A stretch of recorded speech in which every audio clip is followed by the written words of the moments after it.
तो भारत और रूस की दोस्ती के नए दौर का आगाज हो गया है और रूसी राष्ट्रपति व्लादिमीर पुतिन के भारत दौरे के दौरान प्रधानमंत्री नरेंद्र मोदी की मौजूदगी में दोनों देशों ने कई अहम समझौतों पर हस्ताक्षर किए। कई मुद्दों पर गंभीर बात हुई, लेकिन सबसे खास रहा वो वक्त जब प्रधानमंत्री मोदी ने पुतिन के सामने दुनिया को शांति का संदेश दिया, साथ ही आतंकवाद पर प्रहार करते हुए नए हिंदुस्तान के इरादों को जाहिर कर दिया। रिपोर्ट देखिए।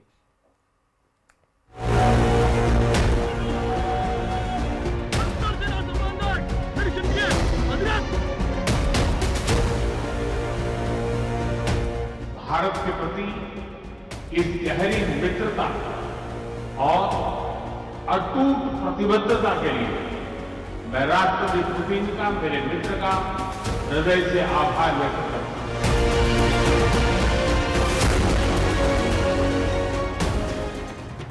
भारत और रूस की दोस्ती, पुतिन और मोदी की दोस्ती इस वक्त दुनिया देख रही है।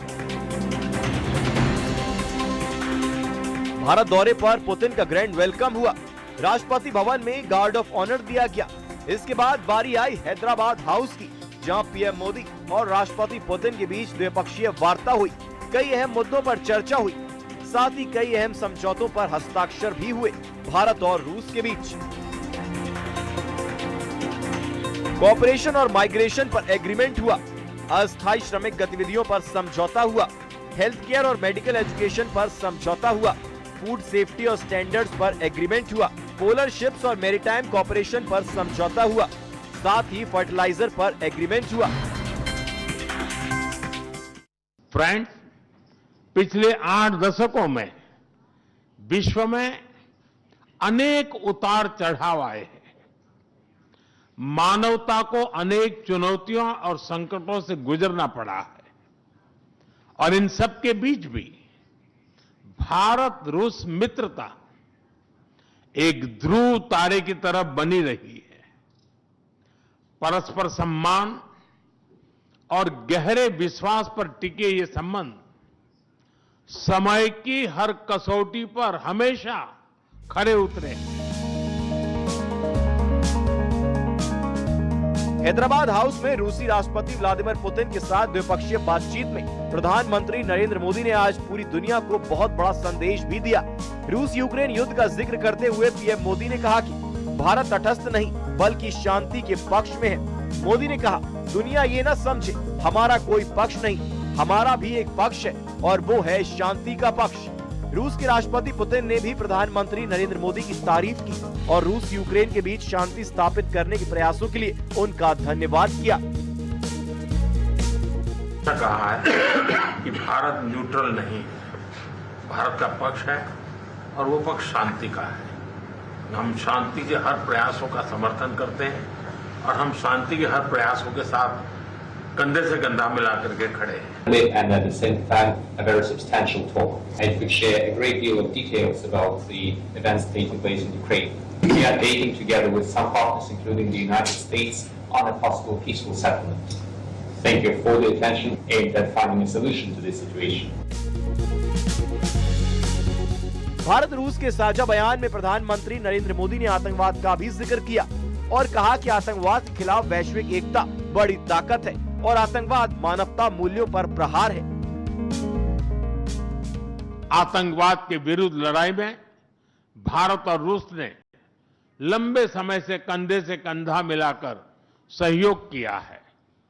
पहलगाम में हुआ आतंकी हमला हो या क्रोकस सिटी हॉल पर किया गया कायरतापूर्ण आघात, इन सभी घटनाओं की जड़ एक ही है। भारत का अटल विश्वास है कि आतंकवाद मानवता के मूल्यों पर सीधा प्रहार है और इसके विरुद्ध वैश्विक एकता ही हमारी सबसे बड़ी ताकत है। जब पूरी दुनिया की नजरें पुतिन के भारत दौरे पर है, तब प्रधानमंत्री नरेंद्र मोदी ने दुनिया को वो संदेश दिया जो नए हिंदुस्तान की ताकत का आईना है। प्रधानमंत्री नरेंद्र मोदी ने साफ कर दिया है कि भारत किसी भी युद्ध का पक्षकार नहीं बनना चाहता, लेकिन वो मौन दर्शक भी नहीं रहेगा। Bureau report, news 18। तो वहीं राष्ट्रपति भवन में रूस के प्रेसिडेंट व्लादिमीर पुतिन के लिए स्टेट डिनर होस्ट किया गया, जिसमें कांग्रेस के दिग्गज नेता शशि थरूर को तो निमंत्रण दिया गया, लेकिन कांग्रेस अध्यक्ष से लेकर राहुल गांधी तक किसी को बुलावा नहीं दिया गया। अब इसी पर सियासी रण छिड़ गया है। दूसरी तरफ सीपीआईएम के बड़े नेता हन्नान मुल्लाह इसलिए विचलित हैं क्योंकि पीएम मोदी ने व्लादिमीर पुतिन को रशियन में ट्रांसलेट की गई गीता दी। उनका दावा है कि प्रधानमंत्री मोदी भारत को अब हिंदू राष्ट्र बनाना चाहते हैं। ये रिपोर्ट देखिए।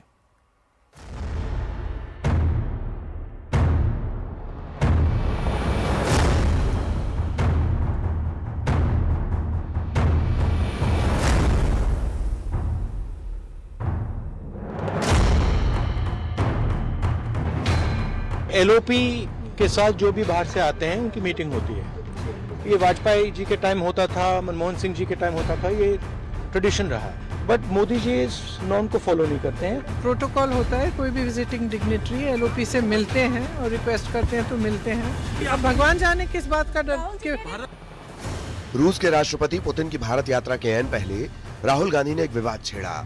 उनकी बहन प्रियंका वाड्रा ने भी उसमें सुर में सुर मिलाया। कल राहुल गांधी, प्रियंका गांधी और कांग्रेस इस बात से परेशान थे कि राष्ट्रपति पुतिन के भारत दौरे पर लीडर ऑफ अपोजिशन को पुतिन से नहीं मिलने दिया जा रहा। और आज विवाद इस बात को लेकर है कि राहुल गांधी को पुतिन से मिलने का निमंत्रण नहीं मिला, तो कांग्रेस सांसद शशि थरूर को राष्ट्रपति भवन के डिनर कार्यक्रम में इन्विटेशन कैसे आ गया।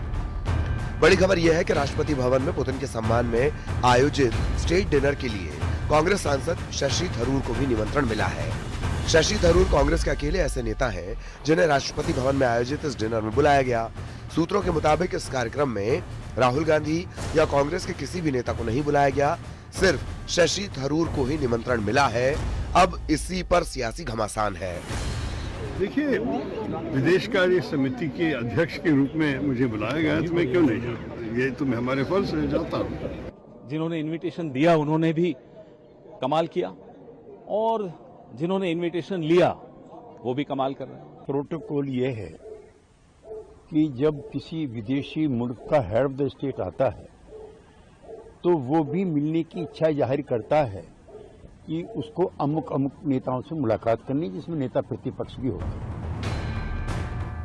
एक विवाद लेफ्ट ने भी छेड़ दिया। पीएम मोदी ने राष्ट्रपति पुतिन को रूसी भाषा में अनुवाद की गई भगवत गीता की एक कॉपी भेंट की, लेकिन लेफ्ट को ये चुभ गया। उसके पास जो माल है वही करेंगे ना। तुम्हारे पास चाय है तो चाय पिलाओगे, कॉफी है तो कॉफी पिलाओगे, उसके बाद गीता प्रेजेंट करेंगे। उसका तो हिंदू राष्ट्र बनाना है ना, तो हिंदू राष्ट्र बनाने के लिए दुनिया को दिखाना है हिंदुत्व की बुनियाद क्या है। गीता का हिंदुत्व और मोदी के हिंदुत्व अलग है। इंडिया अलायंस की एक ही पहचान, करो हिंदू आस्था का अपमान। रेवंत रेड्डी के बाद अब हनन मोला लेफ्ट के नेता ने बोला है कि गीता माल है, मतलब गीता को माल से तुलना करना। वो गीता जिसमें करोड़ों करोड़ों लोगों की आस्था है।